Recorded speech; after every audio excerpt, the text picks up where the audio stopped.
पूछते हैं, गुरु के पास गए, गुरुदेव बताओ कलावती के शरीर का मात्र स्पर्श करने पर इन चारों की गति ऐसी कैसे हो गई? गुरुजी ने कहा यह कलावती के मंत्र का प्रभाव है। जिस भगवान की भक्ति कलावती करती है उसका मंत्र जो जपती है वो रोमावली में समाया हुआ था, वही रोमावली ने इनके शरीर को आग लगा दी है। वही रोमावली ने इनके शरीर को आग लगा दी है। भजन में क्या दम होता है। कई लोग कहते हैं महाराज आप 3-3 घंटा वेट कर कथा वाजते रहे तो कथा में है क्या? कई लोग कहते हैं मंदिर में जाकर लोटा भर के पानी चढ़ाने से मिलता क्या है? कई लोग कहते हैं भगवान का भजन करने से क्या मिलता है? कभी मौका मिले जिंदगी में, गाड़ी ड्राइव कर रहे हो, गाड़ी चला रहे हो, बहुत भयंकर एक्सीडेंट हो गया, गाड़ी चकनाचूर हो गई और तुम बच के निकल गए हो, समझ लेना तुम्हारी भक्ति का कोई बल होगा, नाम स्मरण होगा जो तुम्हें बचा कर लिया है। बहुत बड़ी बीमारी हो गई, बहुत बड़ा रोग हो गया, और इतने बड़े रोग में तो लोग पहले स्टेज, दूसरे स्टेज, चतुर्थ स्टेज में आकर निपट जाते हैं। उस बीमारी से भी बचकर अगर तुम भगवान की भक्ति में लगे हो, समझ लेना कि वो परमात्मा तुमको रखा हुआ है। बहुत बड़ी, कहीं कहीं कुछ हो गया, कहीं कुछ हो गया, कहीं मालूम पड़े घाटा लग गया, लाखों करोड़ों रुपए तुम्हारे चले गए, व्यापार बंद पड़ा है, कमाई हो नहीं रही, उसके बाद भी तुम 2 रोटी खा रहे हो, वो परमात्मा की कृपा है। वो उस पर साधुवत्ता दीजिएगा, उसको धन्यवाद दीजिएगा।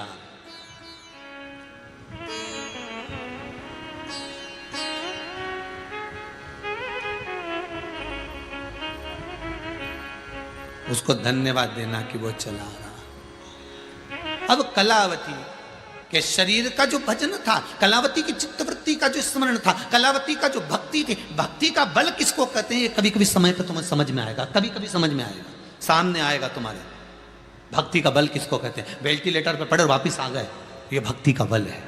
कोई घर में भजन कर रहा होगा, आईसीयू में पड़े और वापिस आ गए, ये भगवान की भक्ति। इतने बड़े कोरोना महामारी में बचकर यहां बैठे, कोरोना महामारी में बचने के बाद ये टीवी के सामने बैठकर, मोबाइल के सामने बैठकर कथा सुन रहे हो, ये उसी की कृपा है। नहीं तो तुम्हारी सोसाइटी, तुम्हारी कॉलोनी, तुम्हारी बिल्डिंग, तुम्हारे पास में भी कोरोना महामारी आ चुकी थी, तुम्हारे परिवार में भी लोगों को आ चुका था, पर बचा कर रखा है। ये भक्ति का बल है, ये शंकर का अनुमोदन है, ये शिव का स्मरण है, ये कोई दूसरा नहीं। बचाया उसने। जो दवाई तुम्हें दी गई वही दवाई दूसरे को दी गई, वही ऑक्सीजन तुमको दी, वही ऑक्सीजन दूसरे को दी, वही ट्रीटमेंट दूसरे को, वही ट्रीटमेंट तुम्हें मिला, उसके बाद वो चले गए और तुम बच गए। वही दवाई, वही असर, वही कुछ।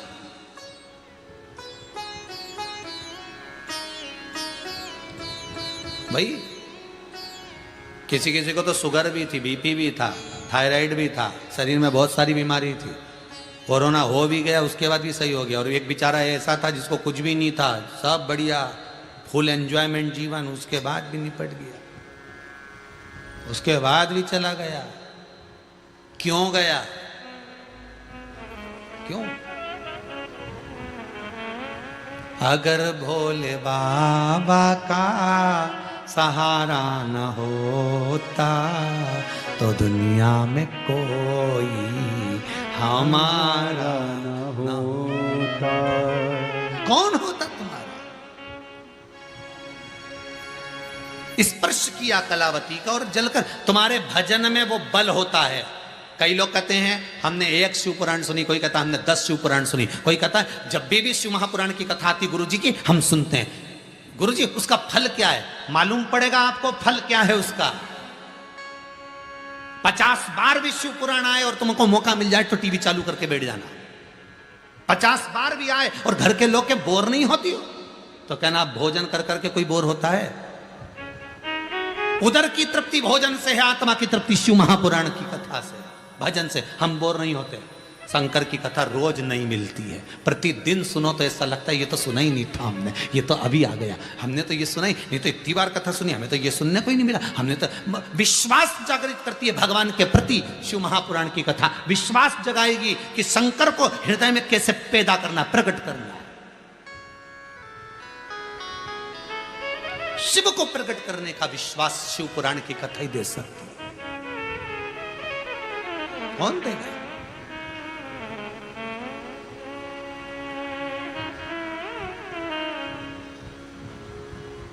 और वो शंकर के सिवा कोई नहीं दे सकता। अब कलावती के लिए गुरु कह रहे हैं कि इसके मंत्र का बल इतना प्रबल है कि वो जलकर भस्म हो गया। आपके भी मंत्र का बल बड़ा प्रबल होता है, आप जप कर तो देखो, जो भी जपना हो तुम्हें, श्री शिवाय नमस्तुभ्यम शंकर, ओम नमः शिवाय, ओम राम कृष्ण, उसका बल कोई साधारण नहीं हो सकता। वही बल, वही बल।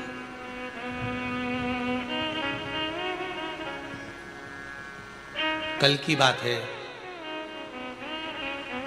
शायद 6:30 बजे शाम को कोई एक माता, कोई भाई आए थे और कह रहे थे ये पूरे फेस पर, आधे पर लकवा लग गया था। अब ये फेस काम नहीं करता था, बोल नहीं पाते थे, पर बाबा ने कृपा करी है। एक बार पहले आए थे तब बहुत आनंद रहा, दूसरी बार अब आए हैं तो वाणी तो थोड़ी निकली है। विश्वास कर कर आयो, भरोसा कर कर शंकर के दरवाजे जाओ। एक दिया भी लगाओ ना तो विश्वास कर कर लगाना, ये मत सोचना कि गुरुजी ने बोला है तो अपन को लगाना है। अभी नवरात्रि चालू हुए आज से, फूल भी चढ़ाओ तो ये मत कहना कि गुरुजी ने, नहीं, बस विश्वास रखकर, हाँ गुरुजी की बात पर मुझे भरोसा है, विश्वास है और दृढ़ हूं मैं इस बात पर, भरोसा है कि शंकर मेरे कार्य को साधेगा, मेरे कार्य को संभालेगा। विश्वास है, और विश्वास रखोगे तो शिव औघड़ी की कृपा में कलावती के मुख का भजन स्मरण 4 मन में गलत सोचने वाले को भी नष्ट कर दिया। पुण्य होगा तुम्हारा तो तुम पुण्य वाले के साथ में लग पाओगे, पुण्य नहीं होगा तो पुण्य वाले से विच्छिन्न हो जाओगे, चले जाओगे। समय आगे जो कथा आई है, बड़ी सुंदर चरित्र कहा। भगवान शिव ओघड़दानी, त्रिकालदर्शी, कैलाशी, अविनाशी के नेत्र बिंदु से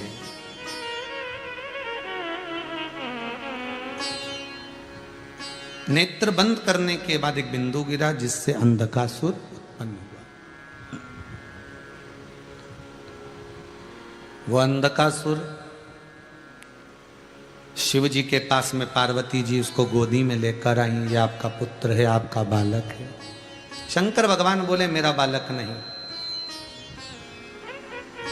नेत्र बंद करने के बाद ये जन्मा, पहले जन्म लेता तो बात दूसरा था, पर नेत्र बंद करने के बाद ये प्रकट आया, ये मेरा पुत्र नहीं, इसको फेंक दे समुद्र के अंदर। पार्वती जी कहती मैं अपने पुत्र को कैसे फेंक सकती हूँ, ये मेरा पुत्र है, ये मेरा बेटा है, ये मेरा बालक है, मेरा पुत्र है ये।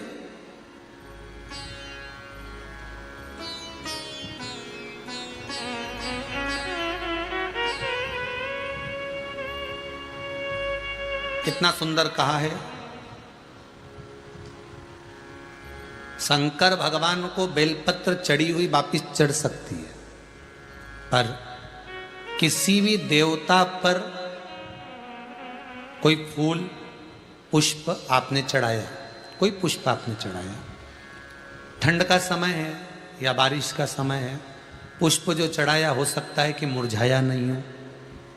होता है ना ऐसा कभी कभी कि पुष्प मुरझाया नहीं हो, या उसमें ताजगी हो, सुंदर दिख रहा हो, बहुत अच्छा हो। और वो पुष्प चढ़ा हुआ तुमने अगर एक बार उठा लिया, उतर गया, उतरने के बाद फूल कितना भी सुंदर हो, फूल कितना भी ताजा दिखे, पर वो देवता को समर्पित नहीं हो सकता। भले उसमें सुंदरता है। ठंड के दिनों में कई फूल ऐसे भी रहते हैं, भगवान के सामने आपने एक बार चढ़ा दिया, चढ़ाने के बाद वो रखे रहते हैं तो ऐसा लगता है कि बिल्कुल ताजे से दिख रहा है। तो कई माताओं की आदत रहती है उन्हीं फूल से वापिस श्रृंगार कर देती है, या उन पुष्प की रंगोली बनाकर भगवान के सामने डाल देती है, पर वो गलत है, वो गलत है। जिस दिए में बाती लगी हुई है, बाती पूरी जल चुकी है, उसकी राख या उसका काला थोड़ा सा भाग दिए के अंदर रखा है और आपने दूसरी बाती रखकर उसको जला दिया, तो वो जलाया गया जो भाग है लक्ष्मी को क्षीण कर देता है। 15 दिन तक व्यापार ठीक नहीं चल सकता। एक बार प्रैक्टिकल करके देखना। दिए के अंदर अगर कोई बाती जल गई, जलने के बाद ठंडी हो गई, ठंडी होकर उसमें राख पड़ी हुई है, या उसके अंदर कोई काला सा आप गोल बत्ती लगाते तो काला का एक भाग काला काला सा जला हुआ उसके अंदर रह जाता है। कई लोगों की आदत रहती है कि अभी शाम का टाइम तो है, उसको कौन हटाए, उसी में अपन दूसरी बत्ती रख दो, जला दो, उसी में रखकर दूसरी बत्ती जला दो। भाग उसी में पड़ा हुआ है पुराना, और आपने दूसरी बत्ती अगर रखकर जला दी है, व्यापार होगा, व्यवसाय होगा, या फिर घर में रखा हुआ धन होगा, 15 दिन के लिए वो छिन्न होगा, वो जाएगा। पैसा टिकने वाला नहीं 15 दिन तक, चाहे कुछ भी कर लो, ठीक नहीं चल सकता व्यापार। तुम कितना भी दम लगा लो। कई लोग कहते भी होंगे कि हमारी दुकान तो 8 दिन तो अच्छी चलती, 8 दिन के बाद नए क्या हो जाता है, 15 दिन अच्छी चलती, 15 दिन के बाद ना जाने क्या हो जाता है। तो उसमें गलती ढूंढो कि हम गलती क्या कर रहे हैं। नहीं तो व्यापार तो अच्छा चल रहा है, ग्राहक भी आ रहे हैं, सब कुछ होता है। जब 15 दिन ग्राहक आते हैं तो 15 दिन क्यों नहीं आते, 8 दिन ग्राहक आते हैं तो 8 दिन क्यों नहीं आते, उसके पीछे तुम्हारा कोई कारण होगा। फिर अपनी गलती को ढूंढो कि हमारी गलती क्या हो रही। या तो बहू है, या सास, या घर में रहने वाला कोई व्यक्ति, या घर के बच्चे दिए में दिया रखकर जला देते हैं, मतलब उस बाती को फिर रखकर जला दिया, तो अब उसको तो तुम्हें भोगना है। अब उनको नहीं मालूम कि गलती क्या हो रही, गलती अपन कर रहे हैं, गलती अपनी है।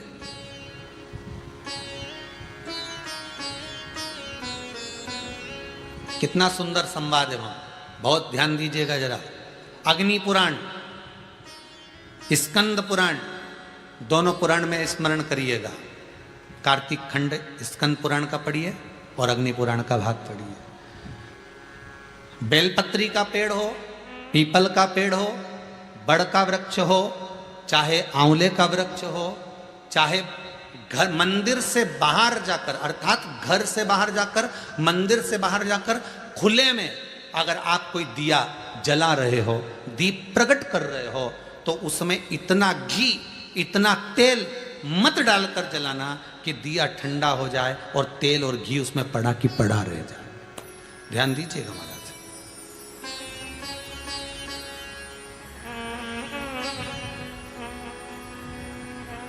कई बार आपके साथ में भी हुआ होगा, आप दशा माता की पूजन करने गए हो, या पीपल की पूजन करने गए हो, या वृक्ष की पूजन करने गए, आंवले की पूजन करने गए, बेलपत्री का पूजन करने गए।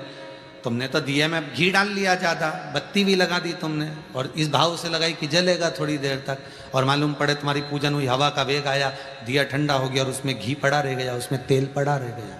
महाराज, जिस व्यक्ति ने दिया लगाया, जिस व्यक्ति ने दीप लगाया हुआ है, और अगर वो कुंवारी अवस्था में है तो अकेला शरीर का कष्ट भोगता है, और अगर उसकी शादी हो गई होती है तो पति और पत्नी दोनों को शरीर का कष्ट भोगना पड़ता है। कहीं कमर दुखेगी, कहीं घुटना दुखेगा, कहीं पीठ दुखेगी, आंखों में जलन होगी, कहीं ये सिर का जो गले का भाग होगा, कान के पास का, ये दुखना चालू हो जाएगा, ये पीछे का भाग दुखेगा। तो कई डॉक्टरों को दिखाओगे, इलाज देखो जरा, क्या सब हमें जांच कर लो, जांच में तो कुछ भी नहीं निकल रहा, दवाई भी खाते हैं, थोड़े दिन आराम लगता है, फिर वैसे हो जाता है। कारण निकालना है तो कारण ढूंढो कि हमारे पुराण क्या करें। कारण हमने खुद उत्पन्न करा है कि किसी वृक्ष की पूजन करी, उसमें तेल घी की मात्रा इतनी बढ़ा दी कि हम तो जब तक बैठे दिया जल रहा था, उठ के गए, हवा लगी, दिया ठंडा हो गया, और उसमें जितने समय तक वो घी और तेल पड़ा हुआ है, 15 मिनट, 10 मिनट, 25 मिनट, 50 मिनट, 1 दिन, 2 दिन, 4 दिन, तो वो बार बार पलट पलट कर वो स्वास्थ्य को खराब करेगा ही, चाहे कुछ भी कर लो, कितनी भी जांच करो, कितनी भी जांच कराओ। फिर तुम अपने हॉस्पिटल में जाओ, जांच कराओ, लिख दी हमने तो कि इसकी जांच कराओ, ने उसकी जांच कराओ, पर उसको गलती ढूंढो कि अपन क्या गलती कर रहे हैं, गलती किस जगह पर हो रही है। आप आए नहीं और सुबह हो गई, मेरी पूजा की थाली धरी की धरी रहे। क्यों नहीं आए? किस लिए? इसलिए नियम है, मंदिर के अंदर जो दिया लगता है वो भरा हुआ लगता है। कैसा लगता है? भरा हुआ लगाइए, क्योंकि उसमें हवा नहीं लगेगी, वो पूरा जलेगा। जितनी देर तक जलेगा उतनी देर तक सुख समृद्धि शांति देता है। बाहर जो दिया लगाया जाता है, बत्ती को केवल भिंगो कर रखिए, या आप जितनी देर परिक्रमा कर रहे हैं, पूजन कर रहे हैं, उतनी देर घी की कटोरी साथ लेकर जाओ, उतना सा घी डाल दो जितनी जरूरत पड़े। पर तुम तो इतने समझदार कि पहले से घर में से दिया भर के चलो। तुम तो इतने समझदार कि घर से दिया भर के चलो। नहीं, कटोरी में कौन ले जाए? सास के काय को ले जा रही है कटोरी में भर के? रहने दे, दिया भर ले, एक बार का लगा देंगे, लग देंगे, चलेगा जब तक चलेगा। अपन आ भी जाएंगे तो चलते रहेगा। जलते क्या रहेगा? हवा का वेग आएगा, बुझा देगा, ठंडा कर देगा। ठंडा कराओ, घी पड़ा रहेगा, तुम्हें कष्ट प्रदान करेगा।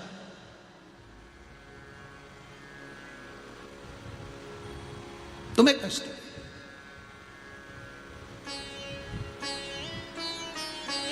तुम्हें रोग प्रदान करेगा, दुख।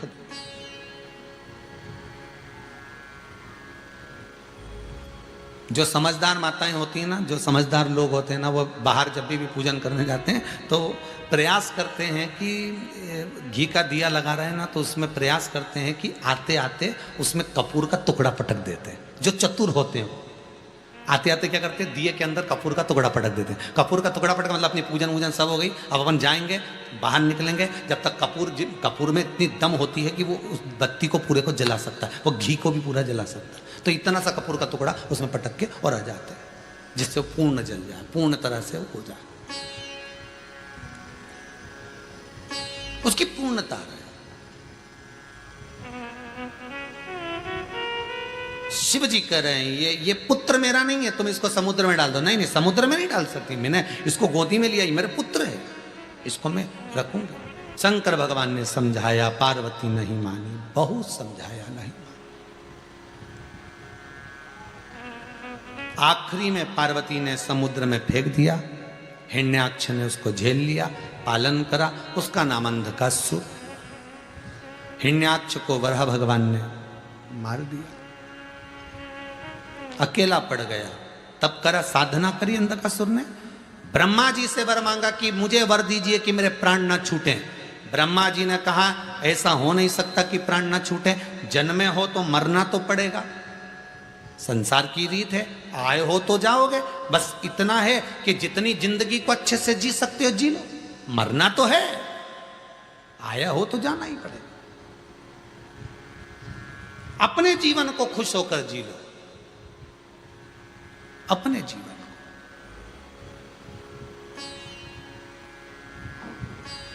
और जब अपने जीवन को अपन खुश होकर जी, तो अंधकासुर ने ब्रह्मदेव से कहा मैं मरूं ना, ऐसा वर दे दो। नहीं, मरना तो पड़ेगा। तो ब्रह्मा जी से वर मांगा। अंधकासुर को मालूम था, मेरे पिताजी ने कहा है ना तेरी कोई माता है ना कोई तेरा पिता है, पानी में बहकर आया था, मैंने पकड़ कर तेरा पालन किया। उसने कह दिया जिस दिन मैं अपनी माता को गलत दृष्टि से देखूं उसी दिन मरूं।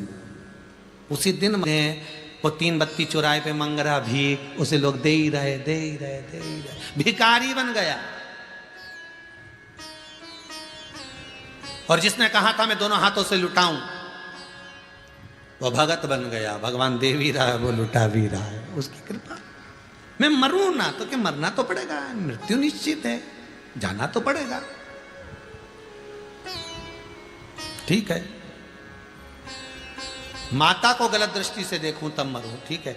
इसके मन में आने के बाद विचार आ गया कि मैं विवाह करना चाहता हूं, कोई सुंदर कन्या हो तो ढूंढ कर लाओ। अब सुंदर कन्या ढूंढने के लिए जा रहे हैं, तो सुंदर जो कन्या थी किसी ने आकर कह दिया उसको तो शंकर जी ले गए, उसको शिव ले गए। जो सुंदर थी वो तो ओघड़दानी के पास में, ओघड़ी के पास में। ओहो, फिर अब जब वो शंकर जी के पास में है तो उसको लाना तो मुश्किल है। अंधकासुर ने कहा कि मैं इतना सुंदर और शंकर क्या लागे मेरे आगे, तो चलो मैं चलता हूं। जो गए माता जगत जननी जगदम्बा पार्वती के सम्मुख में, जो पहुंचे माँ आद्य शक्ति, माँ दुर्गा भवानी, माँ जगत जननी का जो प्रतिबिंब, जो स्वरूप देखा, अंधकासुर को लगा कितनी सुंदर है, पर जान नहीं पाया कि यही तेरी जननी है, यही माता है, इसने तुझे लाड लड़ाया है, स्नेह करा है, प्रेम करा है पुत्र की तरह, यही तेरी माता है।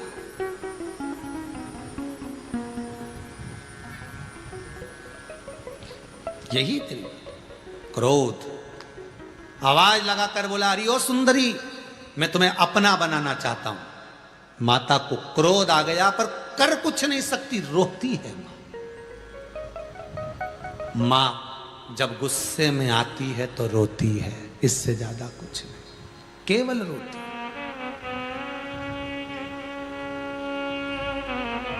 आंखों से अश्रु बहता, क्या बोले वो, क्या बोल सकते। शंकर भगवान आए, बाबा ने तुरंत बाल भैरव को प्रकट कर कर अंधकासुर के प्राणों को हारा।